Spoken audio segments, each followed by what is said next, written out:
आप सब? होप आप सब अच्छे होंगे, हेल्दी होंगे और स्टडी कर रहे होंगे।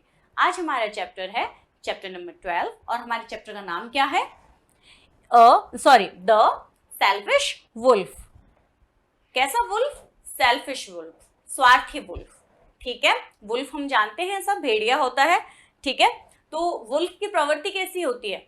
वो होता ही है चालाक, धोखेबाज। ठीक है, हमने अक्सर सुना है, राइट? कहानियों में भी हम पढ़ते हैं कि वुल्फ की जो प्रवृत्ति होती है वो हमेशा धोखेबाजी की और चालाकी वाली होती है। तो इस स्टोरी में क्या है? इस स्टोरी में एक वुल्फ है, ठीक है, बिल्कुल वो ऐसा ही है, धोखेबाज है, चालाक है। एक बार क्या होता है, वो जिस जगह पे रहता है उसके पास में एक नदी बहती है। ठीक है, तो वहां पर ना कुछ एनिमल्स पानी पीने के लिए आते हैं। अब पानी पीने आते हैं तो वहां पे एक बार उसे एक जानवर मरा हुआ मिल जाता है, तो वहां पर वो उसको खाने लगता है। तो फिर क्या होता है, उसको लगता है कि यार कोई और जानवर ना आ जाए और मेरे इस खाना जो मेरा है इसमें से कोई हिस्सा ना ले ले, तो उसको जल्दी उस जानवर को खाने लगता है। तो जैसे खाता है, जल्दी खाने के चक्कर में उसके गले में एक हड्डी अटक जाती है। अब जब वो बोन उसके गले में अटक जाती है तो बहुत ज्यादा परेशान होता है क्योंकि उसको बहुत दर्द हो रहा होता है। तो क्या करता है, वो जंगल में एक क्रेन होता है, सारस। ठीक है, तो सारस की जो ये होती है बीक, चोंच होती है, वो बहुत ज्यादा लंबी होती है, हम जानते हैं। ठीक है, तो वो सारस को बोलता है कि तुम ना मेरे गले में जो हड्डी लगी हुई है इसको निकाल दो, मैं तुम्हें प्रेजेंट दूंगा। ठीक है, मैं तुम्हें गिफ्ट दूंगा। लेकिन बाद में वो उसको मना कर देता है। ठीक है, तो इसी तरीके से स्टोरी है। आइए हम स्टोरी पढ़ते हैं। बहुत अच्छी स्टोरी है, आप समझिएगा और पढ़िएगा। ठीक है, let's start. People who care only about themselves and understand only their own problem are termed as ungrateful. Read the story. देखिए, people who care only about themselves, ऐसे लोग जो सिर्फ अपने बारे में सोचते हैं, understand only their own problem, मतलब ऐसे लोग जो सिर्फ अपने बारे में सोचते हैं और सिर्फ अपनी परेशानी को ही समझते हैं। ठीक है, वो लोग, उनके लिए क्या शब्द इस्तेमाल होता है, उनको क्या कहा जाता है? उनको कहा जाता है अनग्रेटफुल। क्या कहा जाता है? अनग्रेटफुल। ऐसे लोग जो किसी का एहसान नहीं मानते हो। ठीक है, देन तो इसके लिए हम क्या करेंगे, इस शब्द को समझने के लिए हम इस चैप्टर को पढ़ेंगे। ठीक है, वंस देयर लिव्ड, अच्छा एक बात और, जो पर्सन अनग्रेटफुल होगा, ठीक है, वो एक बार तो चलो किसी से उसने हेल्प ली, ठीक है, और उसने उसको बाद में वो अनग्रेटफुल हो गया कि तुमने क्या किया मेरे लिए, तुमने तो कुछ नहीं किया। अगर कोई व्यक्ति अनग्रेटफुल होता है तो एक बार किसी से मदद मांग सकता है, 2 बार मदद मांग सकता है, लेकिन धीरे धीरे जब उसकी इस चीज के बारे में लोगों को पता चलता है ना कि ये जो है ये अनग्रेटफुल पर्सन है, तो उसकी आगे से कभी कोई हेल्प नहीं करता। ओके, तो इसी वजह से हमें अनग्रेटफुल नहीं होना चाहिए, राइट? आइए अब चैप्टर पढ़ते हैं। Once there lived a lazy wolf in a forest. एक बार क्या होता है, एक लेजी वुल्फ, आलसी जो वुल्फ है वो जंगल में रहता था। ठीक है, और स्ट्रीम का मतलब होता है छोटी नदी। ठीक है, जो बड़ी नदी होती है उसे तुम रिवर बोलते ही है, स्ट्रीम ये किसी छोटी नदी के लिए आता है बेसिकली। ठीक है, तो stream was flowing near the wolf house. तो एक छोटी नदी जो है वो वुल्फ के घर के पास से बहा करती थी, बहती थी। Many animals used to come to the pond to drink water. और वहां पर जो तालाब था उसमें बहुत सारे जो एनिमल थे वो पानी पीने आया करते थे। The wolf was always in search of food. जो वुल्फ था वो अक्सर हमेशा ही क्या करता था, खाने की तलाश में रहता था। One day he was sitting near the stream hoping to get something to eat. एक दिन जो वुल्फ है वो जो स्ट्रीम थी, जो नदी थी, उसके पास में बैठा हुआ था इस उम्मीद में कि उसे कुछ खाने को मिल जाए। सडनली, अचानक, his eyes fell on a dead bull. Suddenly का मतलब होता है अचानक। ठीक है, तो अचानक उसकी आंखें कहाँ पे गई? एक डेड बुल के ऊपर गई। ठीक है, एक वहां पर बुल था, सांड था जो मरा हुआ था। देखिए ये पिक्चर में दिखा रखा है ना, इस तरीके से। ठीक है, अच्छा, अब उसने जब देखा उस मरे हुए सांड को तो उसने क्या सोचा? क्या सोचेगा वो? यही सोचेगा कि चलो आज तो मुझे बहुत अच्छा खाना मिल गया, है ना? तो ही वॉज वेरी डिलाइटेड, ठीक है। देखिए अभी क्या बताया था मैंने, डिलाइटेड मतलब होता है बहुत खुश होना, तो वो क्या हो गया, वो बहुत ज्यादा खुश हो गया। आहा, व्हाट ए लक, क्या भाग्य है मेरा। Now I can eat all I want, thought the wolf and his mouth began watering. देखिए अब उसने सोचा वाह क्या लक है मेरा, कितना अच्छा भाग्य मेरा कि अब ये जो जितना भी है इसको मैं खा सकता हूँ, ठीक है। ये वुल्फ ये चीज सोचने लगा और ये सोचकर उसके मुंह में पानी आने लगा, ठीक है। पानी आना उसके मुंह में शुरू हो गया, वाटरिंग लिखना, बिगन वाटरिंग, ठीक है। He started eating the dead bull, उसने उस जो मरा हुआ जो बुल था उसको खाना शुरू किया। सडनली ए thought came into his mind, अचानक उसके दिमाग में एक थॉट आया, एक विचार आया। क्या विचार आया कि इफ अनादर बीस्ट, बीस्ट का मतलब होता है बड़ा जानवर या शैतान, ठीक है। तो इसने बोला यहाँ पर बीस्ट का मतलब है कोई उससे भी बड़ा जानवर, लाइक एनिमल, सॉरी लॉयन या लेपर्ड, ठीक है। इस तरीके का कोई जानवर आ गया तो इसके जो ये है, इसका ये जो खाना है इसको कोई शेयर कर लेगा। देखिए if another beast comes here, अगर यहाँ पर कोई दूसरा बीस्ट आता है, he will ask for a share, तो उसे क्या वो शेयर करना पड़ेगा, उसे शेयर के लिए पूछना पड़ेगा, हिस्सा देना पड़ेगा उसको। So I should eat very fast, तो उसने सोचा कि अगर यहाँ पे कोई और बड़ा जानवर आ गया तो मुझे क्या करना पड़ेगा, मुझे उसको हिस्सा देना पड़ेगा, उसको हिस्सा देने के लिए पूछना पड़ेगा, राइट। तो मैं क्या करता हूँ, मैं जल्दी जल्दी इसको पूरे अपने खाने को खा लेता हूँ। He chewed faster and faster, chewed यानी चबाना, ठीक है। तो जल्दी जल्दी उस अपने खाने को चबाने लगा। In his excessive speed of eating, excessive का मतलब होता है नॉर्मल स्पीड से ज्यादा, मतलब नॉर्मल हम जितना चबाने की हमारी शक्ति होती है उससे ज्यादा स्पीड में, ठीक है। तो ज्यादा स्पीड में जब वो खाने लगा, a piece of bone got stuck in his throat, तो एक जो बोन का टुकड़ा है वो उसके गले में स्टक हो गया, अटक गया, ठीक है। स्टक यानी अटक जाना, रुक जाना, okay. Oh cried the wolf, तो वुल्फ था वो जोर से चिल्लाया दर्द की वजह से। He tried many times to bring the bone out of his mouth, उसने बहुत बार उस बोन के टुकड़े को, हड्डी के टुकड़े को अपने मुंह से बाहर निकालने की कोशिश की, but he could not succeed, लेकिन वो उसमें सफल नहीं हुआ। The bone hertz the throat very badly, जो बोन थी वो उसके गले को बहुत ज्यादा दर्द दे रही थी, तकलीफ दे रही थी, ओके।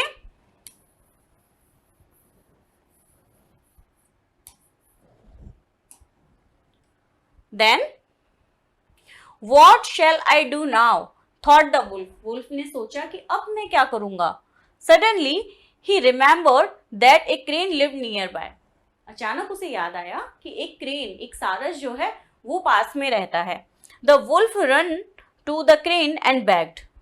वो सारस के पास भागा और सारस से भीख मांगने लगा। begged यानी भीख मांगना, ठीक है, मतलब गिड़गिड़ाने लगा सारस के सामने कि my dear crane, a bone got stuck in my throat. क्या बोला वो कि माय डियर क्रेन, मेरे गले में एक हड्डी का टुकड़ा अटक गया है।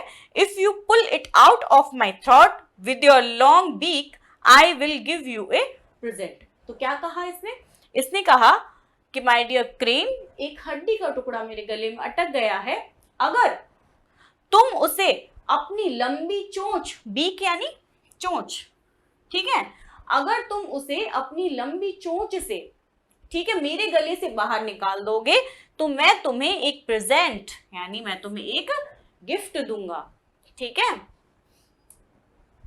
तो क्या हुआ भाई, the crane took pity on the wolf, जो सारस था उसको बेचारे को उस पर दया आ गई। पिट्टी का मतलब दया, ठीक है।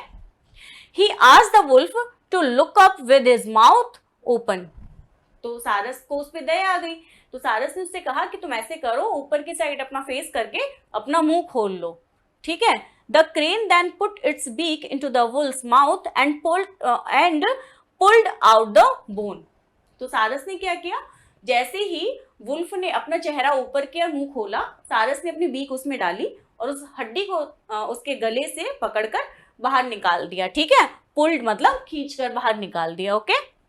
Oh what a relief. जैसे ही वो निकाला उसने हड्डी को तो वुल्फ जो था वो जोर से उसने शाय मतलब क्या बोल सकते हैं हम कि आवाज करते हुए ना इस तरीके से आवाज करते हुए उसने कहा कि ओह व्हाट ए रिलीफ, कितना आराम मिला। Now where is my present आज द क्रेन।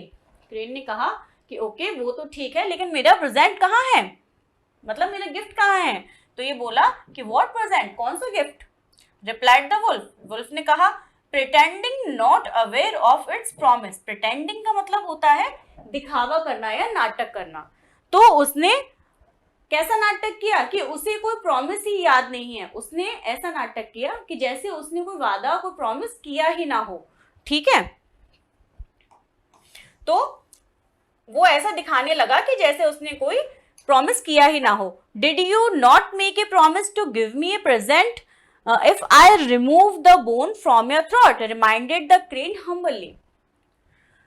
रिमाइंडेड का मतलब होता है, रिमाइंडेड का मतलब होता है याद दिलाते हुए। ठीक है, तो जो क्रेन था उसने कहा कि did you not make a promise to, क्या तुमने मुझे अपने गले से हड्डी निकालने पर क्या तुमने मुझे प्रेजेंट देने का, गिफ्ट देने का, तोहफा देने का वादा नहीं किया था।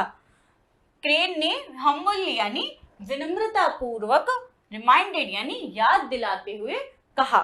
ठीक है, Is it not a present that you put your head into my mouth and got out alive? अब देखिए क्या बोल रहा है ये। तो इसने बोला, किसने, वुल्फ ने कहा कि तुमने अपनी गर्दन मेरे गले में डाली और तुम सही सलामत बाहर आ गए।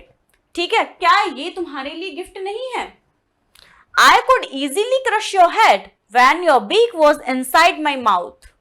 उसने क्या कहा कि मैं तुम्हारे सर को आराम से क्रश कर सकता था, यानी कुचल सकता था, तोड़ सकता था। मैं तुम्हारी चोंच को, जब तुमने चोंच मेरे गले में डाली तो मैं तुम्हारी चोंच को आराम से इजीली तोड़ सकता था, क्रश कर सकता था। ठीक है, said the ungrateful wolf and went away. Ungrateful wolf ने ये कहा और वहां से चला गया। तो अच्छा क्या बोला इसने, वुल्फ ने क्या कहा कि तुम किस चीज का गिफ्ट मांग रहे हो, क्या तुम्हारे लिए गिफ्ट नहीं है कि तुमने अपनी चोंच मेरे गले में डाली और मैंने तुम्हें जिंदा छोड़ दिया। ठीक है, कहने का मतलब ये है। तो ये बोल रहा है कि तुमने अपनी चोंच मेरे गले में डाली और फिर भी मैंने तुम्हें जिंदा छोड़ दिया, क्या ये चीज तुम्हारे लिए गिफ्ट नहीं है, ये भी तो तुम्हारे लिए तोहफा ही है कि तुम्हें जीवन मिल गया। ठीक है, द क्रेन फेल्ट हेल्पलेस। अब क्रेन जो था बहुत ही हेल्पलेस फील करने लगा। ठीक है, and decided not to help any ungrateful creature in future. और जो क्रेन था उसने ये सोचा कि अब मैं किसी भी अनग्रेटफुल पर्सन जो होगा मैं उसकी फ्यूचर में, भविष्य में कभी हेल्प नहीं करूंगा, मैं ऐसे अनग्रेटफुल पर्सन की कभी कोई हेल्प नहीं करूंगा। ओके, तो ये चैप्टर हमारा हुआ फिनिश। आई होप आपको चैप्टर अच्छा लगा होगा। अब हम इसके क्वेश्चन आंसर देख लेते हैं। Tick right the correct option. The wolf was always in search of food, water या फ्रेंड्स। किसके सर्च में रहता था वुल्फ हमेशा, फूड की सर्च में, खाने की तलाश में रहता था। ठीक है, the wolf ate a dead cat, rabbit या बुल। किसको खा रहा था वो, एक मरे हुए बुल को। Okay, a piece of paper, bone या wood. A piece of stuck in his throat. किस चीज का टुकड़ा उसके गले में अटक गया था, एक हड्डी का टुकड़ा, bone. The fill in the blank was ungrateful. Ungrateful कौन था, wolf. The fill in the blank pulled out the bone. Bone को किसने खींचकर बाहर निकाला था, डियर, क्रेन या पैरट। कौन था, इट वॉज क्रेन। ओके, अब हम ट्रू फॉल्स भी देख लेते हैं।